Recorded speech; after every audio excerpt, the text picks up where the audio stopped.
ಕೂಡ ನಿಮ್ಮದೇ ಆಗಿರತಕ್ಕಂಥ ಯೂಟ್ಯೂಬ್ ಚಾನಲ್ ಸ್ಟಡಿ ವಿತ್ ಪರಶುರಾಮ್ಗೆ ಸ್ವಾಗತವನ್ನು ಕೋರ್ತೀನಿ. ಇಂದು 7ನೇ ತರಗತಿಯಲ್ಲಿ ಇವತ್ತು ದ್ವಿತೀಯ ಭಾಷೆ ಇಂಗ್ಲಿಷ್ನ ಪ್ರಶ್ನೆ ಪತ್ರಿಕೆಯನ್ನು essay 2ದಲ್ಲಿ ನೋಡೋಣ.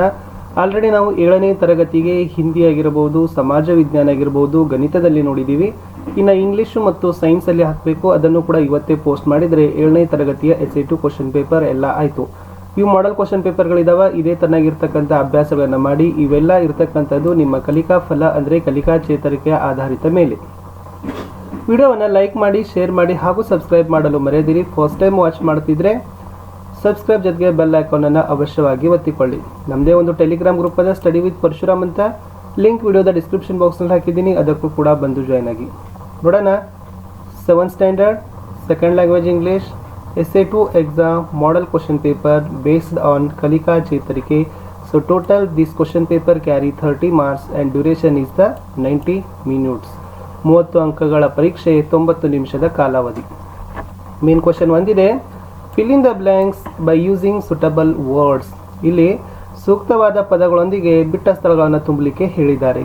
ಫಸ್ಟ್ ಕ್ವಶನ್ ಇತ್ತು, dash is the singular form of passengers. So passenger ಅಂತಕ್ಕಂಥದ್ದು ಪ್ಲೂರಲ್ ಅದ, ಅದರ ಸಿಂಗುಲರ್ ಫಾರ್ಮನ್ನು ಇಲ್ಲಿ ಬರಿಬೇಕಿತ್ತು. Second question, don't pluck flowers, it is the instruction there is in. Yes, ಹೂಗಳನ್ನು ಕಿತ್ತಬೇಡಿ ಅಥವಾ ಕೀಳಬೇಡಿ ಅಂತ ಇದೆ. ಈ ಇನ್ಸ್ಟ್ರಕ್ಷನ್ನ, ಈ ನಿರ್ದೇಶನವನ್ನು ಎಲ್ಲಿ ಬಳಕೆ ಮಾಡ್ತಾರೆ ಅನ್ನೋದನ್ನು ಬರಿಬೇಕು.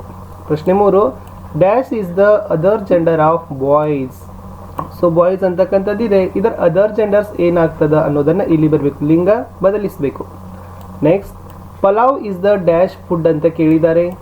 ಪ್ರಶ್ನೆ 5, dash is the past form of will ಅಂತಕ್ಕಂಥದ್ದು. ವಿಲ್ದು ಫಾಸ್ಟ್ ಫಾರ್ಮ್ ಏನಾಗ್ತದ ಬರೀರಿ. 6ದಲ್ಲಿ ಸೇವ್ ಡ್ಯಾಶ್ ಸೇವ್ ಅರ್ತ್. 7ದಲ್ಲಿ dash is the word that can be used in the place of noun. ನಾಮಪದದ ಬದಲಾಗಿ ಬಳಕೆ ಆಗ್ತಕ್ಕಂಥ ಶಬ್ದಗಳಿಗೆ ಏನಂತ ಕರಿತೀವಿ ಅನ್ನೋದನ್ನು ವಿದ್ಯಾರ್ಥಿಗಳೇ ಇಲ್ಲಿ ತಾವೇನು ಮಾಡಬೇಕಾಗಿತ್ತು, ಬರಿಬೇಕಿತ್ತು. ಇಷ್ಟು ಈ 7 ಪ್ರಶ್ನೆಗಳನ್ನು ತಲಾ ಒಂದೊಂದು ಅಂಕಕ್ಕೆ ಕೇಳಿದ್ದಾರೆ. ಒಟ್ಟು 7 ಅಂಕಗಳಿದ್ದಾವೆ. ಈ ಬಿಟ್ಟ ಸ್ಥಳಗಳನ್ನು ತಾವೇನು ಮಾಡಬೇಕಾಗಿತ್ತು, ಸೂಕ್ತ ಪದಗಳಿಂದ ತುಂಬಬೇಕಿತ್ತು. ಇನ್ನು ಮೇನ್ ಕ್ವಶನ್ 2ರಲ್ಲಿ fill in the answer the following questions in 2 sentences ಅಂತ ಕೇಳಿದ್ದಾರೆ. ಕೆಳಗಿನ ಪ್ರಶ್ನೆಗಳಿಗೆ 2 ವಾಕ್ಯಗಳಲ್ಲಿ ಉತ್ತರಿಸಿರಿ. 10 ಪ್ರಶ್ನೆಗಳು, ತಲಾ ಒಂದಕ್ಕೆ 2 ಅಂಕ, ಒಟ್ಟು 20 ಅಂಕ. ಪ್ರಶ್ನೆ 8, write the instructions are used in the bus. ಅಂದರೆ ಬಸ್ಸಿನಲ್ಲಿ ಕೊಡ್ತಕ್ಕಂಥ ಇನ್ಸ್ಟ್ರಕ್ಷನ್ಸ್ಗಳನ್ನು, ನಿರ್ದೇಶನಗಳನ್ನು ಬರೀಲಿಕ್ಕೆ ಹೇಳಿದ್ದಾರೆ. ಪ್ರಶ್ನೆ 9, how much time does short break and lunch break in your school. ನಿಮ್ಮ ಶಾಲೆಯಲ್ಲಿ ಶಾರ್ಟ್ ಬ್ರೇಕ್ಗೆ ಅಂದರೆ ಅಲ್ಪ ವಿಶ್ರಾಂತಿಗೆ, ಲಂಚ್ ಬ್ರೇಕ್ಗೆ ಊಟದ ವಿಶ್ರಾಂತಿಗೆ ಎಷ್ಟು ಸಮಯಗಳನ್ನು ಕೊಡ್ತಾರೆ. ಹೌ ಮಚ್ ಟೈಮ್ ಡಸ್ ಅಂತ ಕೇಳಿದ್ದಾರೆ. ಎಸ್. ಪ್ರಶ್ನೆ 10, write a list of vegetarian foods. Yes, vegetarian ಅಂದರೆ ಶಾಕಾಹಾರಿ ಅಂತೀವಿ. ಆ ಶಾಕಾಹಾರಿಗಳನ್ನು ತಾವೇನು ಮಾಡಬೇಕಾಗಿತ್ತು, ಎಸ್, ಲಿಸ್ಟ್ ಔಟ್ ಮಾಡಬೇಕಿತ್ತು. ಪ್ರಶ್ನೆ 11, which dresses wear the people in the winter. So winter ಅಂದರೆ ಚಳಿಗಾಲ. ಸೊ ಚಳಿಗಾಲದಲ್ಲಿ ಜನರು ಯಾವ ವಿಧದ ಬಟ್ಟೆಗಳನ್ನು ಧರಿಸ್ತಾರೆ.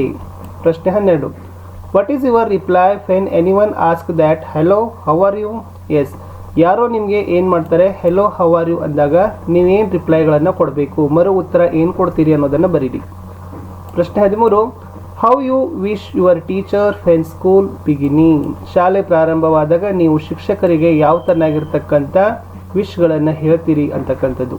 ಪ್ರಶ್ನೆ 14, how to ask your co learner for pen. ನಿಮ್ಮ ಗೆಳೆಯನಿಗೆ ಪೆನ್ ಬೇಕಾಗಿದೆ, ಸೊ ನೀವು ಪೆನ್ ಬೇಕಾಗಿದೆ, ನಿಮ್ಮ ಗೆಳೆಯನಿಗೆ ಕೊಡಂದ್ರೆ ಹೇಗೆ ಕೇಳ್ತೀರಿ ಅಂತಕ್ಕಂಥದ್ದನ್ನು ಕೇಳಿದ್ದಾರೆ. ಪ್ರಶ್ನೆ 15, how was save the fort. Obavva ಕೋಟೆಯನ್ನು ಹೇಗೆ ರಕ್ಷಣೆ ಮಾಡ್ತಾಳೆ. ಪ್ರಶ್ನೆ 16, which are your pet animals. So ನಿಮ್ಮ ಪೆಟ್ ಎನಿಮಲ್ಸ್ ಅಂತಂದರೆ, ಎಸ್, ನಿಮಗೆ ಭಾಳಷ್ಟು ಇಷ್ಟವಾದಾಗಿರ್ತಕ್ಕಂಥ ಪ್ರಾಣಿಗಳ ಹೆಸರುಗಳನ್ನು ಬರೀಬೇಕು.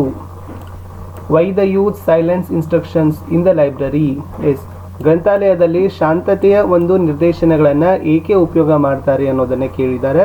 ಸೊ ಟೋಟಲಿ ಇಷ್ಟು ಕ್ವಶನ್ಸ್ ಏನಾಗಿತ್ತಪ್ಪ ಅಂತಂದರೆ, ಈ 10 ಕ್ವಶನ್ಸ್ಗಳನ್ನು ನೀವು 2 to 3 ಸೆಂಟೆನ್ಸಲ್ಲಿ ಆನ್ಸರ್ಸ್ಗಳನ್ನು ಮಾಡಬೇಕಾಗಿತ್ತು. 2 ಅಂಕಗಳನ್ನು ಕೊಡ್ತಾರೆ. Move to third parts and it's the last. Circle the pronouns in the following sentences. ಇಲ್ಲಿ ಈ 3 ವಾಕ್ಯಗಳಲ್ಲಿ ಪ್ರೊನೌನ್ಸ್ ಇದ್ದಾವೆ. ಆ ಪ್ರೊನೌನ್ಸ್ ಇರ್ತಕ್ಕಂಥ ಶಬ್ದಗಳಿಗೆ ಸರ್ಕಲ್ ಮಾಡಬೇಕು, ವೃತ್ತ ಹಾಕಬೇಕು. 3 ಅಂಕ, 1 ಪ್ರಶ್ನೆ ಮಾತ್ರ ಇದೆ, 3 ವಾಕ್ಯಗಳಿದ್ದಾವೆ. 18ರಲ್ಲಿ ಫಸ್ಟ್ ಸೆಂಟೆನ್ಸ್ ಇತ್ತು, Shalini likes animal, C has 2 pets. A cat and a dog live in the house. They are Shalini's pets. Rekha is the doctor. She is a doctor. She is a sister of Bhaskar ಅಂತಕ್ಕಂಥದ್ದು. ಇಲ್ಲಿ ಪ್ರೊನೌನ್ಗಳು ಯಾವುವು ಅನ್ನೋದನ್ನು ಸರ್ಕಲ್ಗಳನ್ನು ಮಾಡಬೇಕಿತ್ತು. ಇಷ್ಟು based on ಕಲಿಕಾ ಚೇತರಿಕೆ ಮೇಲೆ ನಾವು 7ನೇ ತರಗತಿಯ SA2 second language English question ಪೇಪರನ್ನು ಹಾಕಿದ್ದೀವಿ. ಸೈನ್ಸ್ ಒಂದು ಹಾಕ್ತೀವಿ. ಸೊ ಅದನ್ನು ಹಾಕಿದರೆ 7th ಎಲ್ಲ ಕಂಪ್ಲೀಟ್ ಆಯಿತು. ಸಿಗ್ತೀನಿ ಹೊಸ ವಿಡಿಯೋದಲ್ಲಿ. ಅಲ್ಲಿವರೆಗೂ ಬಾಯ್.